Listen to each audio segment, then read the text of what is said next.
নমস্কার বন্ধুরা, আমার কথা চ্যানেলে আমি মৌহা আবারও চলে এসেছি নতুন একটা রেসিপি নিয়ে। আজ আমি বানাবো মাটন ভর্তা। খুব অল্প উপকরণে এই সুস্বাদু ভর্তাটি কী করে বানালাম সেটাই আপনাদের সঙ্গে শেয়ার করে নিচ্ছি। প্রথমে আমি এখানে মাটনটাকে একটু সেদ্ধ করে নেবো, তাই কুকারের মধ্যে আমি মাটনের টুকরোগুলো দিয়ে দিলাম। দিয়েতে অল্প পরিমাণে জল দেবো, দিয়ে আর একটুখানি অল্প পরিমাণে নুন দিয়ে এটাকে আমি 5টা হুইসেল দিয়ে দেবো। তাহলে আমার মাটনটা সেদ্ধ হয়ে যাবে। সেদ্ধ হওয়ার মাটনটা আমি রেখে দেবো। রেখে দিয়ে গ্যাসে আমি বসিয়ে দেবো কড়া, তাতে দিয়ে দিয়েছি 2 চামচ সরষের তেল। সরষের তেল দিয়ে এতে আমি খুব ছোট ছোট কুচি করে পেঁয়াজ 2টো কেটে নিয়েছিলাম, সেই কুচি করা পেঁয়াজটাই প্রথমে দিয়ে দিলাম। পেঁয়াজটাকে আমাকে একটু লাল করে ভেজে নিতে হবে। পেঁয়াজটা যখন একটু ভাজা ভাজা করছি সেই সময় আমি এতে পরিমাণ মতো নুনটা দিয়ে দেবো, যাতে পেঁয়াজটা তাড়াতাড়ি একটু নরম হয়ে যায়। যতক্ষণে আমার পেঁয়াজটা এখানে ভাজা হচ্ছিল সেই সময়ের মধ্যে আমি মাটনটা যেটা সেদ্ধ করেছিলাম সেটা আমি হাড় থেকে ছাড়িয়ে নিয়ে মিক্সিতে দিয়ে একটা পেস্ট বানিয়ে রেখে দিয়েছিলাম।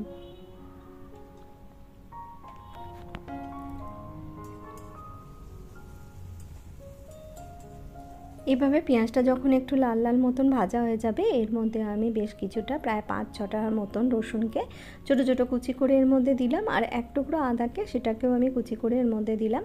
আর দিলাম লঙ্কা কুচি। লঙ্কার টেস্টটা নিজেদের মতন দেবেন, কেউ বেশি ঝাল খেলে সে বেশি পরিমাণে ঝাল দেবেন, কেউ কম খেলে কম দেবেন। এই পেঁয়াজ আর রসুনগুলো যখন একটু ভাজা ভাজা হয়ে গেল তখন এর মধ্যে আমি দিলাম একটা টমেটো। টমেটোটাকেও আমাকে খুব ভালো করে নরম করে নিতে হবে, তাই গ্যাসের ফ্লেমটা একটুখানি মিডিয়ামে রেখে এটাকে আমি নরম করে নেবো টমেটোটা। দেখুন বন্ধুরা, টমেটো আমার একদম নরম হয়ে গেছে। এবার এর মধ্যে আমি দিয়ে দেবো যে মাটনটাকে আমি পেস্ট করে নিয়েছিলাম, সেই পেস্ট করা মাটনটা দিয়ে এবার এই মাটনটাকে আমাকে প্রায় 10 মিনিট ধরে এটাকে কষাতে হবে। কষানোটা খুব ভালো করে করতে হবে, যেহেতু ভর্তা বানিয়ে এটাকে ভালো করে কড়ার মধ্যে কষাতে হবে। কষিয়ে কষিয়ে যখন একদম তেল ছেড়ে যাবে তখন আমরা বুঝবো আমাদের ভর্তা রেডি হয়ে গেছে। এই যে অল্প অল্প তেল ছাড়া শুরু করে দিয়েছে, এই অবস্থায় আমি বেশ কিছুটা ধনেপাতা এর মধ্যে আমি কুচি করেছিলাম সেটা মিশিয়ে দিলাম। মিশিয়ে দিয়ে আর একটু নাড়াচাড়া করতে হবে, এটা আর একটু ভাজা ভাজা হবে। দেখুন বন্ধুরা, কত কম উপকরণের মধ্যে আমি মাটন ভর্তা তৈরি করে আপনাদের দেখালাম। সত্যি এটা খেতে খুবই সুস্বাদু হয়। এটা থাকলে থালা ভাত আমাদের এমনিই খাওয়া হয়ে যাবে, আর কিছু দরকার হবে না।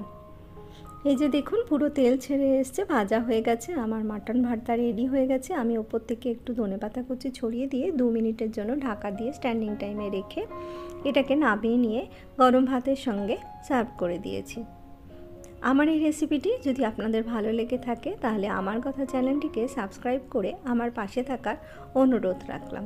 আপনারা ভালো থাকবেন, সুস্থ থাকবেন। আমি আবারও হাজির হয়ে যাব নতুন কোনো রেসিপি নিয়ে।